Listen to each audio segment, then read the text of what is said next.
किसान की बीवी ने जो मक्खन तैयार करके दिया वो उसे लेकर फरोख्त करने के लिए अपने गांव से शहर की तरफ रवाना हो गया। ये मक्खन गोल पेड़ों की शक्ल में बना हुआ था और हर पेड़े का वजन 1 किलो था। शहर में किसान ने उस मक्खन को हस्बे मामूल एक दुकानदार के हाथों फरोख्त किया और दुकानदार से चाय की पत्ती, चीनी, तेल और साबुन वगैरह खरीद कर वापस अपने गांव की तरफ रवाना हो गया। किसान के जाने के बाद दुकानदार ने मक्खन को फ्रीज़र में रखना शुरू किया। उसे ख्याल गुजरा क्यों ना एक पेड़े का वज़न किया जाए। वज़न करने पर पेड़ा 900 ग्राम या किलो से कुछ कम निकला।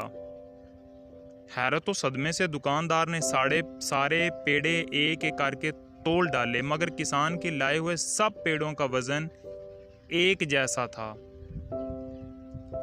अगले हफ्ते किसान हस्बे साबक मक्खन लेकर जैसे ही दुकान के थड़े पर चढ़ा, दुकानदार ने किसान को चिल्लाते हुए कहा कि वो दफा हो जाए। किसी बेईमान और धोखेबाज शख्स से कारोबार करना उसका दस्तूर नहीं है। 900 ग्राम मक्खन को पूरा 1 किलोग्राम कहकर बेचने वाले शख्स की वो शक्ल देखना भी गवारा नहीं करता। किसान ने अफसुर्दगी से दुकानदार से कहा, मेरे भाई मुझसे बदज़न ना हो, हम तो गरीब लोग हैं, हमारे पास तोलने के लिए बाट खरीदने की इस्तात कहाँ। आपसे जो 1 किलो चीनी लेकर जाता हूँ उसे तराजू के एक पलड़े में रख कर